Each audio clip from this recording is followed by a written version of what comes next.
Pemirsa, Anda kembali menyaksikan live Tribun News Update bersama saya Putri Arini.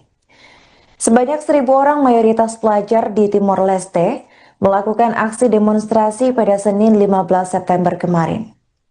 Aksi itu diikuti oleh para demonstran yang juga berasal dari sejumlah universitas di depan Kompleks Parlemen Nasional.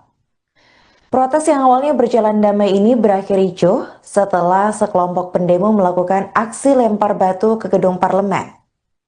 Selain itu, mereka juga melakukan perusakan terhadap sejumlah kendaraan. Adapun aksi protes ini dilakukan dalam rangka memprotes mobil dinas baru untuk para